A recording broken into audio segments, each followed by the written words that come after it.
Unit 4 exam review. This is the packet you got on the day you graded apps. So we'll start out with a chi-squared test, 5% level, find out the relationship between student stress and travel time. So we have this little table. When I see this, I automatically watch out for that 5, maybe even the 6 and 7, because when we go to do the chi-squared, we want to make sure that everything is legit. Okay, null hypothesis. Travel time and stress level are independent. Travel time and stress level are not independent. So that's our null, that's our alternative. Now we're going to test.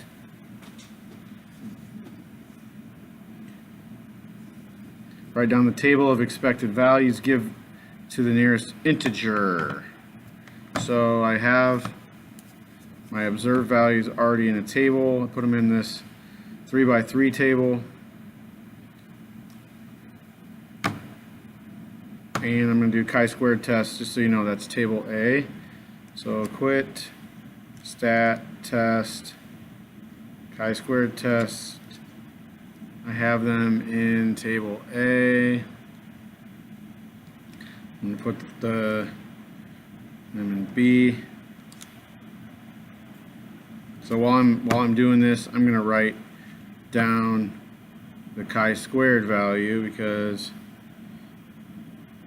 that's equals 9.83, and my P is 0.0434. I'll probably use those later. So I need to go back to my matrix, and all my values stayed above 5, which is good. To the nearest integer means 12, 5, 15, 20, 9, 24, 12, 5, 14. I'm not going to write those down for the interest of time. Show that there are 4 degrees of freedom. They told me there's 4 degrees of freedom. This is the time where you got to know the degrees of freedom. Rows minus 1 times columns minus 1. So to show it, 3 rows, 3 columns, 2 times 2 is 4. Calculate the chi-squared statistic. It says the critical value is 9.488. This comes from the table. They just give it to you. What conclusion can you draw? So we never did our inequality. If chi-squared calculated is greater than 9.488, then reject. At the same time, I always write down P. If P is less than 0.05, then reject. So they should go along together. So our chi-squared is 9.83, and that is greater than 9.488. And so I'm going to turn that into, I know I'm going to reject, I'm going to turn that into a statement that tells me a reason. So I say because 9.83 is greater than 9.488 and P is less than 0.05, because P is 0.0434, we reject the null. Therefore, travel time and stress level are not independent. Don't write dependent.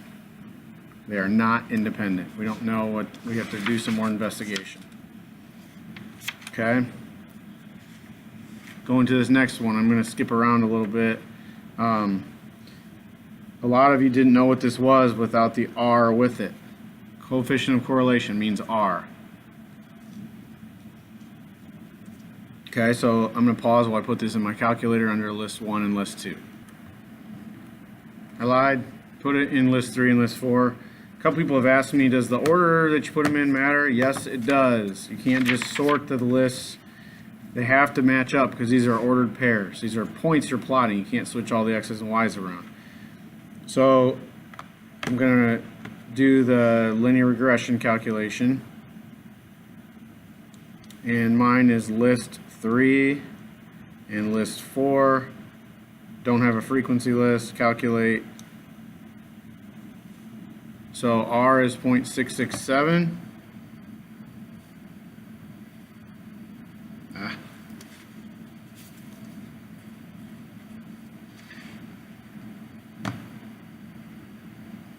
And notice it says right down the line, usually that's in the question, so I'm going to do all this at once. Y equals 0.181x plus 2.22. Explain what a positive value for coefficient of correlation equals in this study.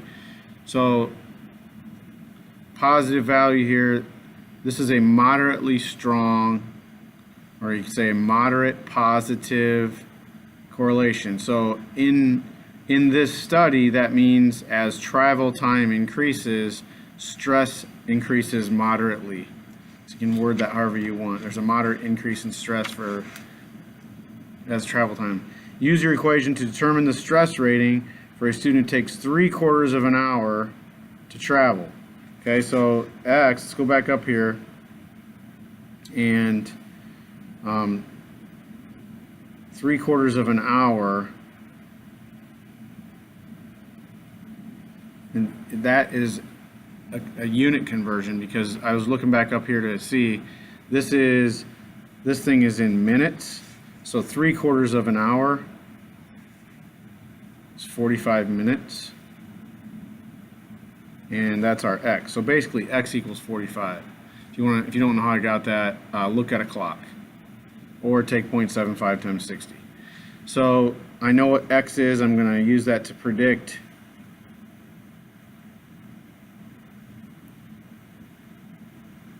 you can use your calculator or whatever. If you put this in your y1, you can do calculate value, straight substitution. So 10.365. So the stress rating would be 10.4. Now,